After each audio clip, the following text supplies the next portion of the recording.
നമസ്കാരം. ഗ്ലോബൽ റിപ്പോർട്ടറിൻ്റെ വാക്കി ടോക്കി എന്ന പ്രോഗ്രാമിലേക്ക് സ്വാഗതം. ഇന്ന് നമ്മോടൊപ്പം ഉള്ളത് സിസ്റ്റർ ആർക്കേഞ്ചൽ എസേബിയസ് ആണ്. തൻ്റെ സന്യസ്ത ജീവിതത്തിൻ്റെ ഏതാണ്ട് പകുതിയിൽ കൂടുതൽ കാലയളവ് തീഹാർ ജയിലിലെ തടവ് പുള്ളികൾക്ക് വേണ്ടി ജീവിതം മാറ്റിവെച്ച, പ്രിസൺ മിനിസ്ട്രിയിലൂടെ ജീവിതം മാറ്റിവെച്ച സിസ്റ്ററിൻ്റെ ഇൻ്റർവ്യൂകൾ പല ചാനലുകളിലും വൈറലായിട്ടുണ്ട്. സിസ്റ്ററിൻ്റെ ഡിഗ്രിയും പോസ്റ്റ് ഗ്രാജുവേഷനും ഒക്കെ അമേരിക്കയിലെ വിവിധ യൂണിവേഴ്സിറ്റികളിലാണ് നടത്തിയത്. അപ്പോൾ അതിനെക്കുറിച്ചും ഈ സന്യസ്ത ജീവിതത്തിൻ്റെ വിവിധ വശങ്ങളെക്കുറിച്ചും നമുക്ക് ചോദിച്ച് മനസ്സിലാക്കാം. നമസ്കാരം. ഈയിടെയായി എല്ലാ ചാനലുകളിലും ഈ തീഹാർ ജയിലിലെ അനുഭവങ്ങളെക്കുറിച്ച് പല ചാനലുകളുമായിട്ട് വളരെ നന്നായിട്ട് സംസാരിച്ചിട്ടുണ്ട്. അപ്പോൾ ഈ തീഹാർ ജയിലിലേക്ക് എത്തുന്നതിന് മുമ്പ് ഉള്ള ഒരു കാലഘട്ടമാണ്. അപ്പം നമുക്ക് ആദ്യമായിട്ട് ചോദിക്കാനുള്ളത് എന്തുകൊണ്ട് ഈ സന്യസ്ത ജീവിതം തിരഞ്ഞെടുത്തു എന്നുള്ളതാണ്. എൻ്റെ കുടുംബ പാരമ്പര്യം പറഞ്ഞു കഴിഞ്ഞാൽ എൻ്റെ വീട്ടിൽ ഞങ്ങൾ 7 സഹോദരിമാരും ഒരു സഹോദരനുമാണ് ഉള്ളത്. എൻ്റെ ചേച്ചിമാർ, എൻ്റെ മുൻപേ ഉള്ള ചേച്ചിമാർ 6 പേരും മഠത്തിൽ പോയി. പിന്നെ ചെറുപ്പം മുതലേ അമ്മച്ചിയും ചാച്ചനും പള്ളിയിൽ പോകുന്നതിന് വളരെ ശുഷ്കാന്തി ഉള്ളവരായിരുന്നു. രാവിലെ കുഞ്ഞുങ്ങളായി ഞങ്ങൾ കിടന്നുറങ്ങുമ്പോൾ എപ്പോഴും വിളിച്ചെഴുന്നേൽപ്പിക്കാനും പള്ളിയിൽ വിടാനും വളരെ ശുഷ്കാന്തിയായിരുന്നു. അങ്ങനെ പള്ളിക്കാര്യങ്ങളിൽ വളരെ ശുഷ്കാന്തിയോടുകൂടി ചെറുപ്പകാലം മുതൽ ജീവിച്ചതുകൊണ്ട് അങ്ങനെ ഈ മഠത്തിൽ പോകണമെന്നുള്ളൊരു ആഗ്രഹം ചെറുപ്പം മുതലേ ഉണ്ടായിരുന്നു. ചെറുപ്പത്തിലെ സിസ്റ്റേഴ്സിൻ്റെ ചെറിയ തോർത്തൊക്കെ തലയിലിട്ട് സിസ്റ്ററായിട്ടൊക്കെ അഭിനയിച്ചുകൊണ്ട് ഇങ്ങനെ ഒരു ചെറുപ്പകാലം അങ്ങനെ ആയിരുന്നു. പിന്നെ ചേച്ചിമാരെല്ലാം മഠത്തിൽ പോയി കഴിഞ്ഞപ്പോൾ നാച്ചുറലായിട്ടും മഠത്തിൽ പോകണമെന്നുള്ളൊരു ആഗ്രഹം ഉള്ളിലുണ്ടായിരുന്നു. അങ്ങനെ പക്ഷെ അവരാരും അറിഞ്ഞില്ല ഞാൻ മഠത്തിൽ പോയതും. അല്ല, ഈ 8 സഹോദരങ്ങൾ ഒരു സഹോദരനും നിങ്ങൾ 7 പേരിൽ.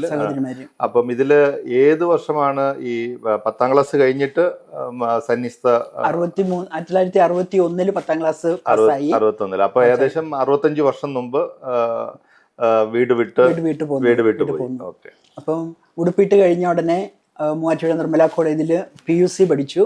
63 സിസ്റ്ററായി കഴിഞ്ഞിട്ട് മൂവാറ്റുപുഴ നിർമ്മല കോളേജിൽ PUC പഠിച്ചു. അത് കഴിഞ്ഞിട്ട് ഉടനെ തന്നെ അമേരിക്കയ്ക്ക് പോവുകയാണ് ചെയ്തത്. ഒരു സിസ്റ്റർ ഫോർമേഷൻ പ്രോഗ്രാമിൽ അവിടുത്തെ സിസ്റ്റേഴ്സ് സ്കോളർഷിപ്പ് തന്ന് അവിടുത്തെ യൂണിവേഴ്സിറ്റികളിൽ പഠിച്ച് ഒരു sister formation program, exchange program ആയിട്ടാണ് അമേരിക്കയ്ക്ക് പോയത്. അങ്ങനെ 64 അമേരിക്കയ്ക്ക് പോയി. അവിടെ ഷിക്കാഗോയിൽ സെൻറ്റ് സേവിയർ കോളേജിൽ ലയോണ യൂണിവേഴ്സിറ്റി അവരുമായിട്ട് കണക്റ്റഡ് ആയിട്ടുള്ളതാണ്. അവിടെ ഡിഗ്രിക്ക് പഠിച്ചു. ആ ഡിഗ്രി കഴിഞ്ഞിട്ട് പിന്നെ റോച്ചസ്റ്റർ, ന്യൂയോർക്കിൽ മൈക്രോബയോളജിയിലാണ് PG ചെയ്തത്.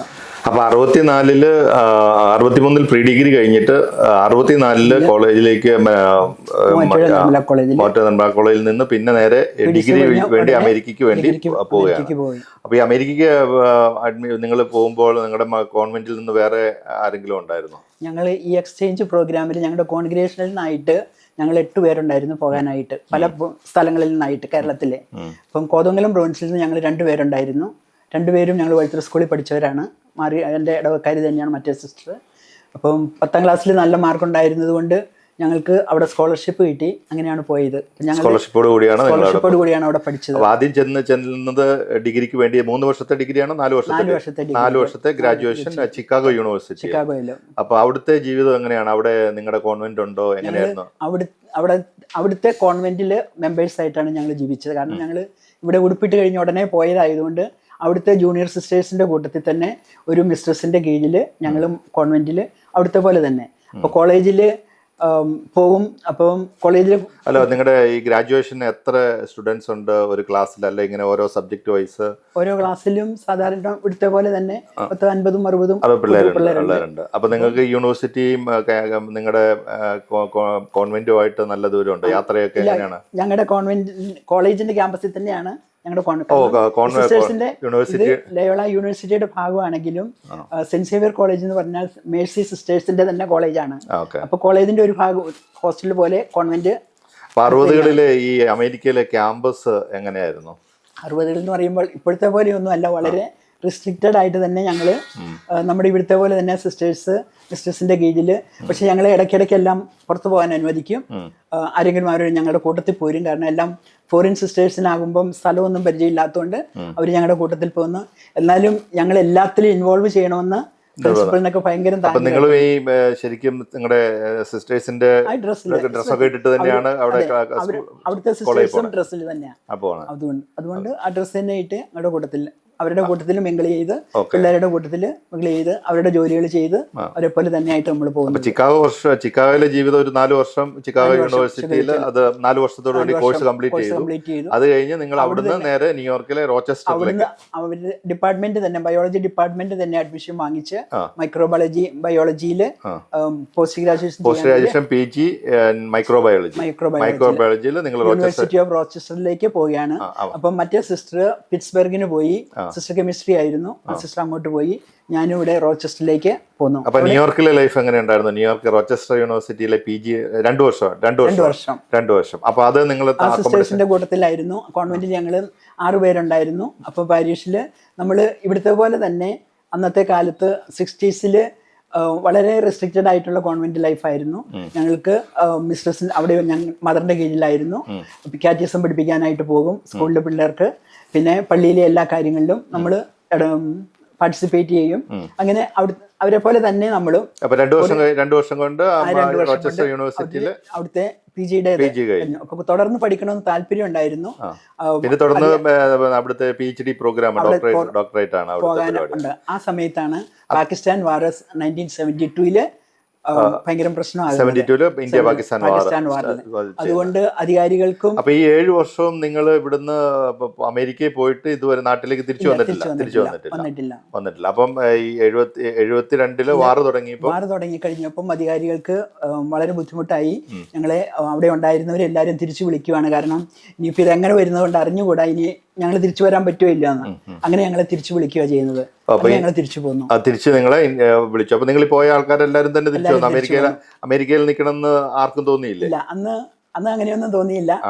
കഴിഞ്ഞപ്പോ ഞങ്ങൾ തിരിച്ചു പോന്നു. ഞങ്ങൾ എല്ലാവരും തിരിച്ചു പോന്നു. അപ്പൊ 72 തിരിച്ച് നാട്ടിൽ വന്നു.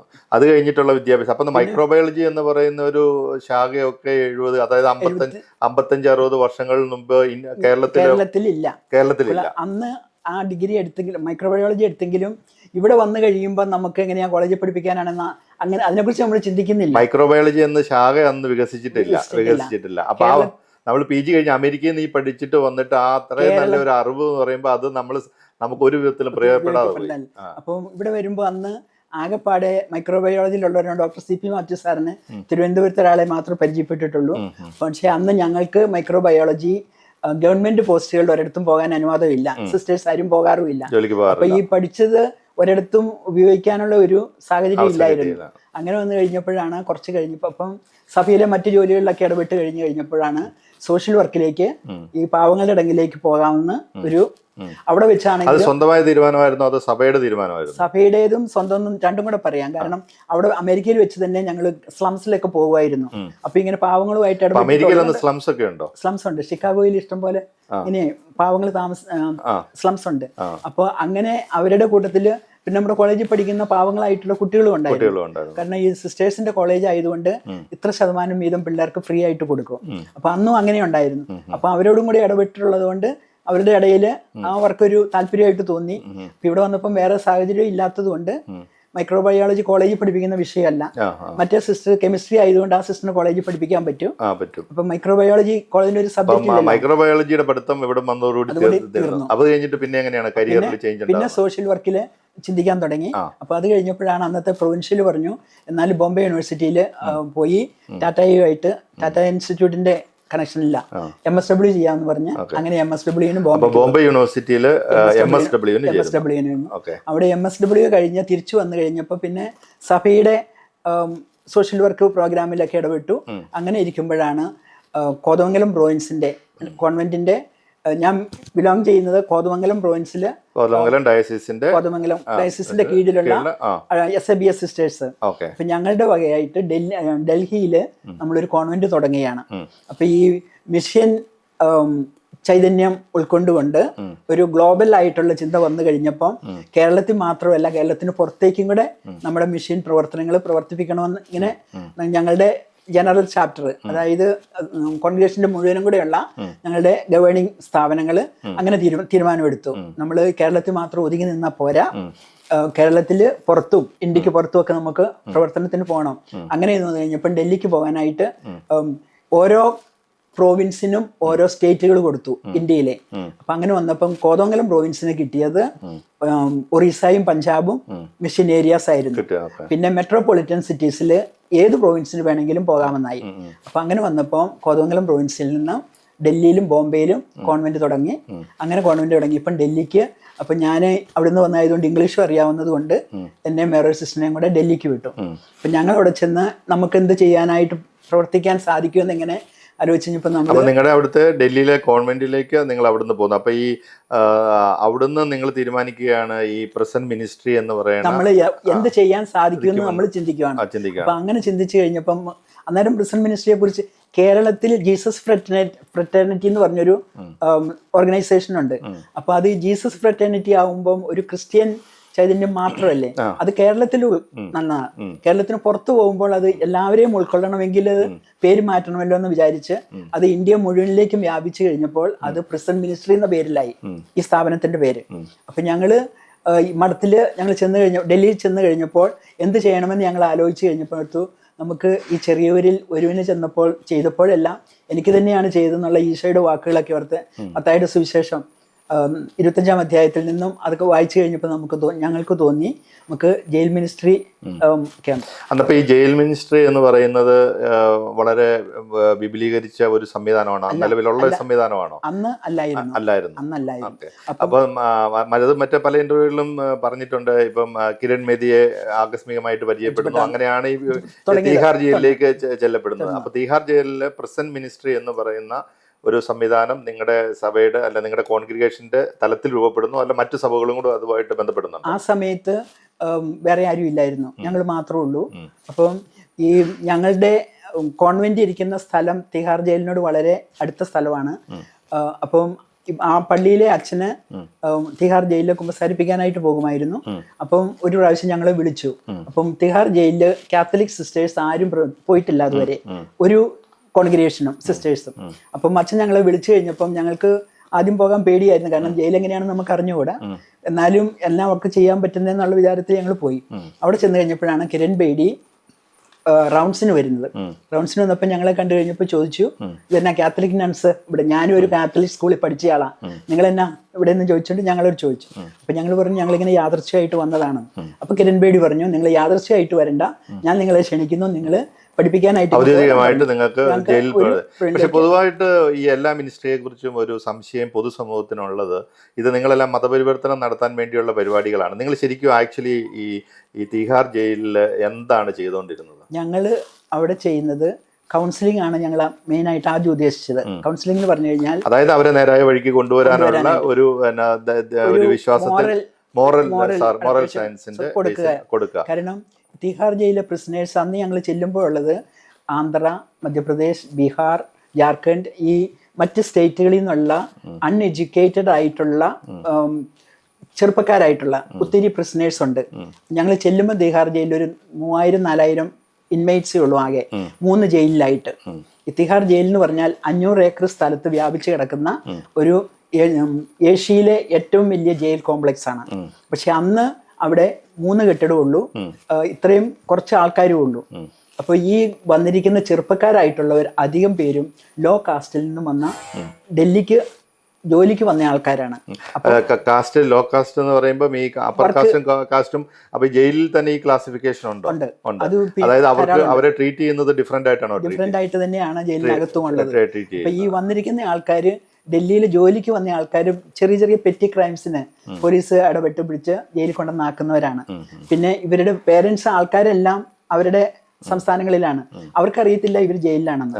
അപ്പൊ ഇവർക്ക് യാതൊരു സഹായങ്ങളും ഒരു സ്ഥലത്തൊന്നും ഇല്ല. അപ്പം ഇവർക്ക് ഭാഷ അറിയത്തില്ല, അവരുടെ സ്ഥലത്തുനിന്ന് വരുന്ന ഡയലക്ട്സേ അവർക്ക് അറിയാവുള്ളൂ, ശരിക്കുള്ള ഹിന്ദി അറിയത്തില്ല. അപ്പൊ കിരൺ ബേഡി ഡൽഹിയുടെ IG ആയിട്ട് ഏറ്റു കഴിഞ്ഞപ്പോൾ കിരൺ ബേഡി ഒരു പ്രോഗ്രാം തുടങ്ങി, പഠോ പഠാവോ, അതായത് പഠിക്കുക പഠിപ്പിക്കുക. തിഹാർ ജയിലില് എല്ലാ തരത്തിലുള്ള എഡ്യൂക്കേറ്റഡ് ആയിട്ട് ആൾക്കാരുണ്ട്, അങ്ങനെയുള്ളവര് മറ്റുള്ളവരെ പഠിപ്പിക്കുക. അപ്പൊ അങ്ങനെ ഒരു പ്രോഗ്രാം തുടങ്ങിക്കഴിഞ്ഞപ്പോൾ 8 തുടങ്ങി 10 മണി വരെയുള്ള രാവിലത്തെ സമയം എല്ലാവരും എൻഗേജ്ഡ് ആണ്. എല്ലാവരും പഠിക്കാത്തവര് പഠിക്കുക, പഠനമുള്ളവര് മറ്റുള്ളവരെ പഠിപ്പിക്കുക. അങ്ങനെ ഒരു പ്രോഗ്രാം തുടങ്ങിക്കഴിഞ്ഞപ്പോൾ അപ്പോൾ കിരൺ ബേഡി ഞങ്ങളോട് പറഞ്ഞു, നിങ്ങൾ ഈ പിള്ളേർക്ക് ഇംഗ്ലീഷോ ഹിന്ദിയോ എന്നാണ് പഠിപ്പിക്കുക ചെയ്യുക, അവർക്ക് കൗൺസിലിംഗ് കൊടുക്കുക. കാരണം നമുക്കൊക്കെ എന്ന് പറഞ്ഞാൽ എന്ത് ചെയ്യണം ചെയ്യരുതെന്ന് നമ്മുടെ പേരൻസിൽ നിന്ന് നമുക്ക് കിട്ടിയിട്ടുണ്ട്. പക്ഷെ ഇവർക്ക് അങ്ങനെ ഒരു മോറൽ ബാക്ക്ഗ്രൗണ്ട് യാതൊരു തരത്തിലും ഇല്ല. അപ്പം അതുകൊണ്ട് അവർക്ക് പെരുമാറാൻ തന്നെ ഇപ്പോൾ ഒരാൾ ഉദ്ധരിക്കാനായിട്ട് വന്നു കഴിഞ്ഞാൽ തിരിച്ച് കൊടുക്കുക, അത് മാത്രമേ അവർക്കുള്ളൂ. വേറെ ഒരു കാടൻ നിയമം മാത്രമാണ് അവർക്കുള്ളൂ, വേറെ ഒന്നുമില്ല. അപ്പൊ ഈ വന്നിരിക്കുന്ന പിള്ളേരെല്ലാം ചിലപ്പോൾ അങ്ങനത്തെ ചെറിയ ചെറിയ ക്രൈംസിൽ പെട്ട് വന്നവരാണ്. കോടതിയിൽ ചെന്ന് കഴിയുമ്പോൾ ഉടനെ അവർക്ക് ഒരു ഫൈനും ഇട്ട് 3 മാസത്തേക്ക് അല്ലെങ്കിൽ 6 മാസത്തേക്ക് എന്ന് പറഞ്ഞൊരു ടേമും കൊടുത്ത് ജയിലിലേക്ക് പറഞ്ഞു വിടുകയാണ് ചെയ്യുന്നത്. അപ്പം അവരവിടെ കിടന്നു കഴിഞ്ഞാൽ അവർക്ക് പൈസ ഇല്ലാത്തവരായതുകൊണ്ട് ആ ഫൈൻ കൊടുക്കാൻ അവർക്ക് പൈസയില്ല. അതുകൊണ്ട് അവരവിടെ കൂടുതൽ ആൾ കിടക്കും. അപ്പൊ ഇവർക്കാണ് ഞങ്ങൾ ഈ ക്ലാസ് എടുക്കുന്നത്. ക്ലാസ് എടുക്കുക വെച്ചാൽ ഇവർക്ക് പറഞ്ഞു കൊടുക്കുക, മോറലായിട്ടുള്ള ബാക്ക്ഗ്രൗണ്ട് കൊടുക്കുക, പിന്നെ സത്യങ്ങളെ കുറിച്ച് നമ്മൾ പറഞ്ഞു കൊടുക്കും. അപ്പം ജീവിക്കേണ്ടത് എങ്ങനെയാണ്, സഹോദരങ്ങളെ എങ്ങനെയാണ്, അപ്പം മറ്റുള്ളവരെ സഹോദരങ്ങളെ പോലെ കാണാനായിട്ടും. അപ്പം നമ്മൾ അല്ലാതെ മതപരിവർത്തനത്തിന്റെ മതത്തെക്കുറിച്ചൊരു വാക്കുപോലും ഞങ്ങൾ പറയാറില്ല. അപ്പൊ ഈ ശരിക്കും തിഹാർ ജയിലിലെ പ്രവർത്തനം ഒരു സംതൃപ്തി നിറഞ്ഞ ഒരു അധ്യായമാണോ? അത് എന്തെങ്കിലും തിക്താനുഭവങ്ങളോ അല്ലെങ്കിൽ നല്ല അനുഭവങ്ങളോ അല്ലെങ്കിൽ നമുക്ക് മറ്റുള്ളവരെ ഈ ഒരു മിനിസ്ട്രി കൊണ്ട് കുറെ ആൾക്കാരെ ചേഞ്ച് ആക്കാൻ പറ്റിയ ഒത്തിരി സ്റ്റോറികളൊക്കെ ഉണ്ടായിരിക്കുമല്ലോ. എന്നാലും ഒരു ഏതെങ്കിലും ഓർമ്മയിൽ നിൽക്കുന്ന ഒത്തിരി പേർക്കും നല്ല കാര്യങ്ങൾ, നല്ല അവർക്ക് മാനസികമായിട്ട് അവരെ വളർത്താനും ഒരു നല്ല രീതിയിലേക്ക് വളരാനും സഹായിക്കാൻ ഒത്തിരിയധികം പേരെ സഹായിക്കാൻ സാധിച്ചിട്ടുണ്ട്. അത് ഓർക്കുമ്പോൾ ഒരു മറ്റ് പ്രവർത്തനങ്ങളിലും മറ്റേത് അപ്പോസ്റ്റലേറ്റ് ആണെങ്കിലും കിട്ടാത്തൊരു സംതൃപ്തി അതിൽ നിന്ന് കിട്ടും. ഉദാഹരണത്തിന് ഈ വരുന്ന ആൾക്കാർ കോർട്ടിൽ ചെന്നാൽ എന്ത് ചെയ്യണമെന്ന് അവർക്ക് അറിഞ്ഞുകൂടാ. അപ്പം ഇവർ കോർട്ടിൽ ചെന്ന് കഴിയുമ്പം അവരുടെ വീട്ടുകാർ വന്നിട്ടുണ്ടായിരിക്കും, പക്ഷെ അവർക്ക് എന്ത് ചെയ്യണമെന്ന് അറിഞ്ഞുകൂടാ. അപ്പം അവരെ സഹായിക്കാനും ചിലപ്പോൾ പൈസ കൊടുത്താണെങ്കിലും വണ്ടിക്കൂലി കൊടുത്ത് റെയിൽവേ സ്റ്റേഷനിൽ ചെന്ന് അവരെ കൂട്ടിക്കൊണ്ടുവന്ന് വക്കീൽ പറയുന്ന സമയത്ത് അവരെ കോർട്ടിൽ ഹാജരാക്കാൻ, അപ്പം വക്കീൽ പറയുന്നത് എന്നാണെന്ന് ഇവർക്ക് തിരിച്ച് മനസ്സിലാക്കി കൊടുക്കണം ഹിന്ദിയിൽ. അപ്പം അതനുസരിച്ച് പിന്നെ പ്രവർത്തിക്കാനും ഒക്കെ ചെയ്യാൻ സാധിച്ചു കഴിയുമ്പോൾ അവരുടെ ഒരു ജീവിതത്തിന് തന്നെ ഒരു വഴിത്തിരിവ് ഉണ്ടാക്കി കൊടുക്കുകയാണ് ചെയ്യുന്നത്.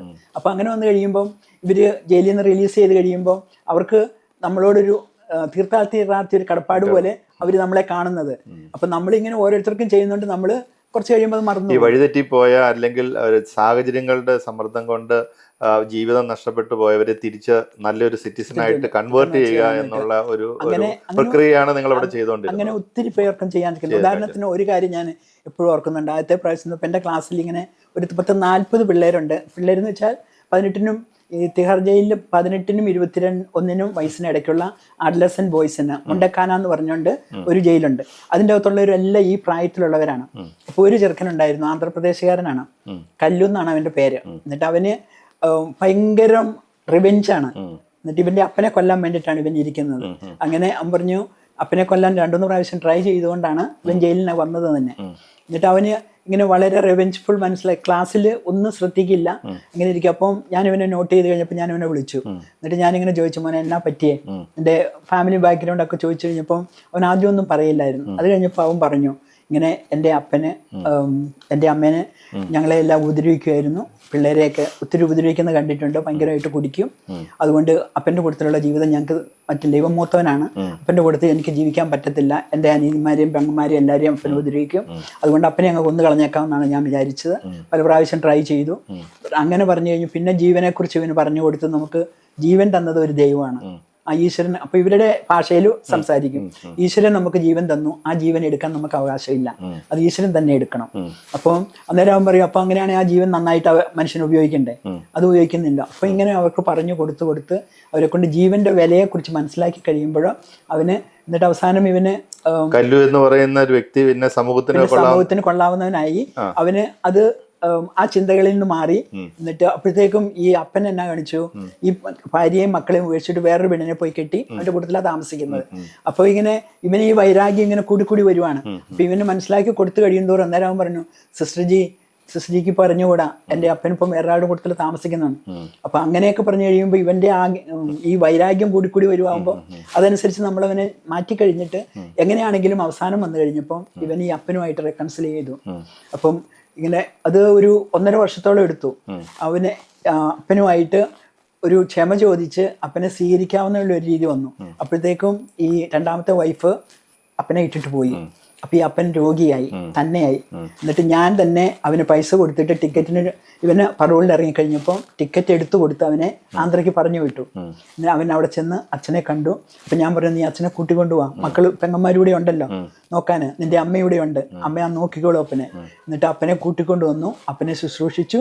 അങ്ങനെ അപ്പൻ്റെ അനുഗ്രഹത്തോടു കൂടി അവൻ്റെ കേസ് വേഗം തീർന്നു. അവൻ പുറത്തിറങ്ങി കഴിഞ്ഞപ്പോൾ കുടുംബം വളരെ സമാധാനമായിട്ട് ജീവിച്ചു. അപ്പൊ അത് കഴിഞ്ഞപ്പോൾ ഈ അപ്പം തന്നെ ഒരു ദിവസം വന്ന് എന്നോട് നന്ദി പറയാനായിട്ട് വന്നു. ഞാൻ ചെയ്തു പോയ തെറ്റുകൾക്കെല്ലാം ക്ഷമിച്ചു. അതുപോലെ തന്നെ ഈ തിഹാർ ജയിലിൽ കുറ്റവാളികളുടെ ഒരു കേന്ദ്രമാണ്, ഇന്ത്യയിലെ ഏറ്റവും വലിയ ജയിലാണ്. അപ്പം ആ ജയിലിൽ എന്താ അത് തിക്താനുഭവം എന്ന് പറയാനായിട്ട് എന്താണ് ഏറ്റവും? ഇങ്ങനത്തെ ഒത്തിരി അനുഭവങ്ങളുണ്ടെങ്കിലും നമ്മൾ ഈ ക്ലാസ്സിൽ കൗൺസിലിങ്ങിനും ക്ലാസ്സിനുമായിട്ട് ചെന്നിരിക്കുമ്പോൾ നമ്മൾ ഒത്തിരി മറ്റു കാര്യങ്ങൾ കാണുന്നുണ്ട്. കാരണം ഈ പോലീസുകാർ ഈ പ്രിസണേഴ്സിനോട് ഇടപെടുന്ന കാര്യങ്ങൾ, അവർ തമ്മിലുള്ളത്, ഇത് ഈ അഴിമതിയുടെ കാര്യങ്ങളെല്ലാം നമ്മൾ അറിയുന്നുണ്ട്. അപ്പം ഞാൻ നോക്കുന്നത്, എനിക്ക് ഒരാളെ സഹായിക്കാൻ സാധിക്കുമെങ്കിൽ ഞാൻ ഈ പ്രിസണറിനെ മാത്രമേ കാണുന്നുള്ളൂ. ഈ മറ്റു കാര്യങ്ങളിലേക്ക് നോക്കിക്കഴിഞ്ഞാൽ ഡൈവേർട്ടായി പോകുന്നത് തന്നെയല്ല, നമ്മൾ ഈ കുറ്റം കണ്ടുപിടിക്കാൻ വന്നയാളായിട്ട് ജയിലിൽ നമ്മളെ ഒരു ശത്രുവായിട്ട് കാണും. അപ്പൊ അധികാരികൾ എന്ത് ചെയ്യും? എല്ലാ വർഷവും ഞങ്ങൾക്ക് പാസ് എടുക്കണം, പാസ് പുതുക്കണം. അപ്പൊ ഞാൻ ഈ ജയിലിലെ കാര്യങ്ങൾ കണ്ടുപിടിച്ച് പുറത്തു പറയുന്നോ, ജയിലിലെ അഴിമതികൾ കാണുന്നുണ്ടെന്ന് അറിഞ്ഞു കഴിഞ്ഞാൽ അവർ പിറ്റേ വർഷം ചിലപ്പോൾ എനിക്ക് പാസ് തരില്ല. അപ്പൊ അഴിമതിയും ബാക്കിയുള്ള അവിടുത്തെ എല്ലാ കുറ്റകൃത്യങ്ങളുമായിട്ട് ബന്ധപ്പെട്ട് അവിടുത്തെ ഉദ്യോഗസ്ഥരുമായിട്ട് ബന്ധപ്പെട്ട നിരവധി പ്രശ്നങ്ങളുണ്ട്. അതിലൊന്നും നമുക്ക് യാതൊരുവിധ അതെന്നെ അഫക്ട് ചെയ്യാൻ ഞാൻ ശ്രമിക്കുന്നില്ല. കാരണം അത് ശ്രമിച്ചാൽ എൻ്റെ സേവനങ്ങൾ അവിടെ നടക്കില്ല. അപ്പൊ ഏകദേശം 30 വർഷത്തോളം ഈ തിഹാർ ജയിലിൽ നിങ്ങളുടെ മിനിസ്ട്രി ആയിട്ട് പ്രവർത്തിച്ചു. അമേരിക്കയിൽ 8 വർഷം പഠിച്ചു കഴിഞ്ഞിട്ട് 2 PG കഴിഞ്ഞ് ഈ തിഹാർ ജയിലിലെ പ്രവർത്തനമായിട്ട് എപ്പോഴെങ്കിലും ഇതിനോടൊരു മടുപ്പ് തോന്നിയിട്ടുണ്ടോ? ഇല്ല, ഒരിക്കലും തോന്നിയിട്ടില്ല. പിന്നെ ഇതിനിടയ്ക്ക് തന്നെ ഈ ആൾക്കാർ വലിയ, ഉദാഹരണത്തിന് ഒരു വികാസ് യാദവ് എന്ന് പറഞ്ഞ വലിയൊരു ഗവൺമെന്റ്, സെൻട്രൽ ഗവൺമെന്റിലെ മിനിസ്റ്റർ ആയിരുന്നു അപ്പന്, MP. പിന്നെ അമ്മ UP MLC ആയിരുന്നു. അങ്ങനെയൊക്കെ ഒരാൾ ഒരു മർഡർ കേസിൽ ജയിലിൽ വന്നു. അപ്പം അവന്റെ ചേട്ടന് ഒരു പെണ്ണിനെ സ്നേഹിച്ചത്, പെണ്ണ് ലോ കാസ്റ്റ് ആയിരുന്നു. അപ്പൊ അവരുടെ ഈ കാസ്റ്റിന്റെ വ്യത്യാസത്തിൽ മറ്റവനെ ചെറുക്കനെ വെടിവെച്ച് കൊല്ലുക ചെയ്തത്. അപ്പൊ പക്ഷെ വെടിവെച്ചത് ചേട്ടനായിരുന്നു, അനുജനല്ല. പക്ഷെ ചേട്ടൻ കല്യാണം കഴിച്ച് 3 പിള്ളേരുണ്ട്. അതുകൊണ്ട് ഈ അനുജൻ പറഞ്ഞു, വികാസ് പറഞ്ഞു, ഞാൻ കുറ്റം ഏറ്റെടുക്കാൻ പോവാണ്, എന്നിട്ട് ചേട്ടൻ ജയിലിൽ പോകണ്ട, ഞാൻ പൊക്കോളാമെന്ന്. അങ്ങനെയാണ് ഇവൻ ജയിലിൽ വരുന്നത്. ഇവൻ 12 വർഷം ജയിലിൽ കിടന്നു. അപ്പം തിഹാർ ജയിലിന്റെ നിയമം അനുസരിച്ച് ലൈഫ് ടൈം എന്ന് പറഞ്ഞാൽ 12 വർഷമാണ്. 12 വർഷം കഴിയുമ്പോൾ പുറത്തു പോകാം.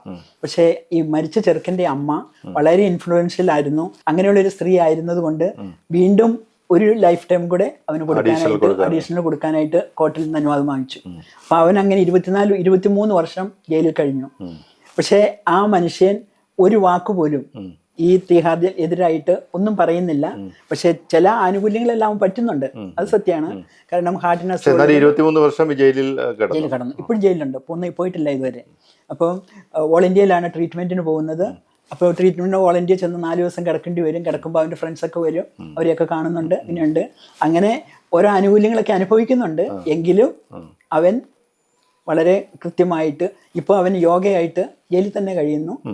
അപ്പോൾ ഞാനിങ്ങോട്ട് പോരുന്നതിന് മുമ്പ് 2 വർഷം മുമ്പ് പോരുന്നതിന് മുമ്പ് പറഞ്ഞു, വികാസ് പറഞ്ഞു, സിസ്റ്റർ ജി എനിക്ക് നല്ല മനസ്സമാധാനമുണ്ട്. കാരണം ഞാൻ കുറ്റം ചെയ്തിട്ടില്ല എന്ന് ലോകത്തിൽ 2 പേർക്കേ അറിയാവുള്ളൂ. ഞാൻ സിസ്റ്ററിനോട് പറഞ്ഞിട്ടുണ്ട്, പിന്നെ വേറെ അവൻ്റെ കൂട്ടുകാരനും അറിയാം, ജയിലിൽ കിടന്ന ഒരാൾ. ബാക്കിയുള്ളവരെല്ലാം എന്നെ കുറ്റവാളി, കൊലപാതകമായിട്ടാണ് കണക്കാക്കുന്നത്.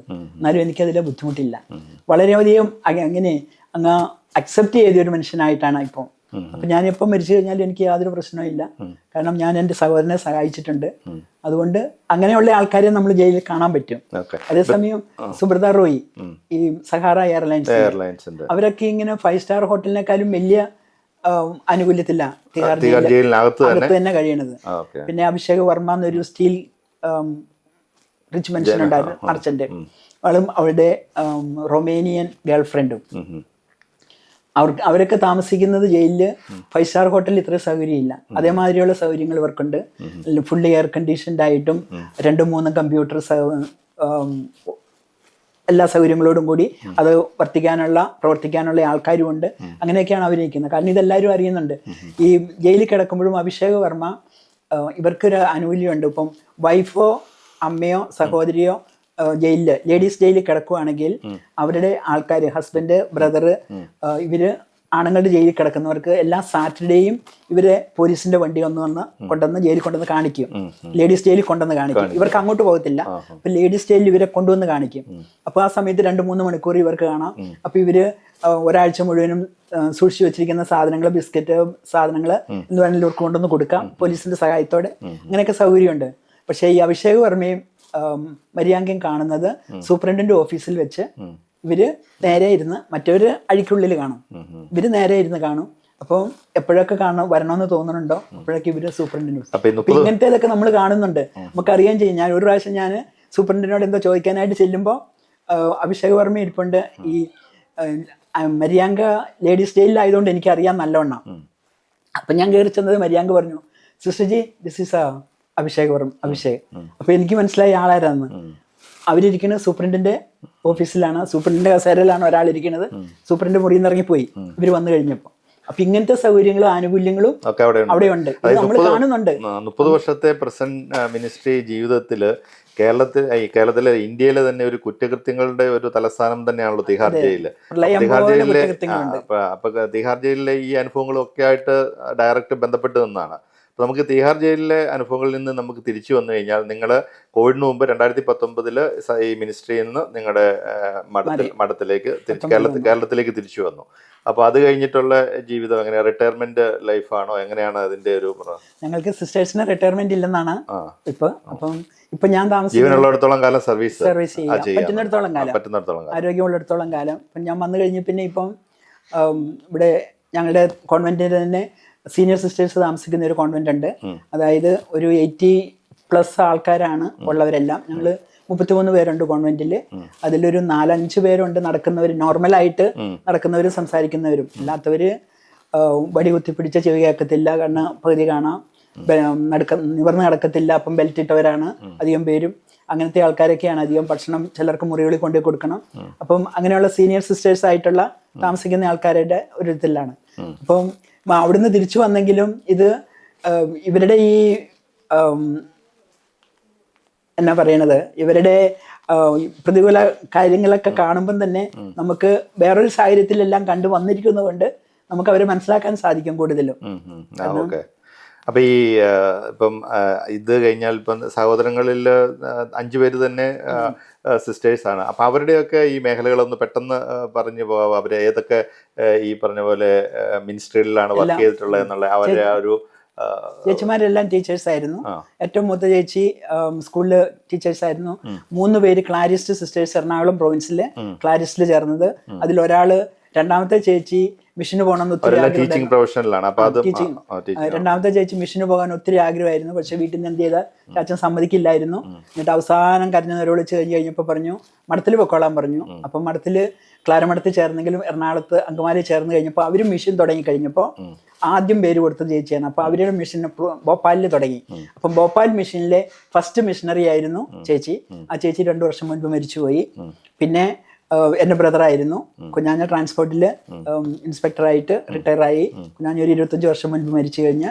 പിന്നെ പിന്നത്തെ ചേച്ചിമാർ 2 പേര് ട്വിൻസ്, അവരും ടീച്ചേഴ്സ് ആയിരുന്നു, മിഷണറീസ് ആയിരുന്നു. ഒരാൾ നോർത്തിൽ ആദ്യം ബോംബെയിൽ സ്കൂളിലെ ഹെഡ് മിസ്ട്രസ് ആയിരുന്നു.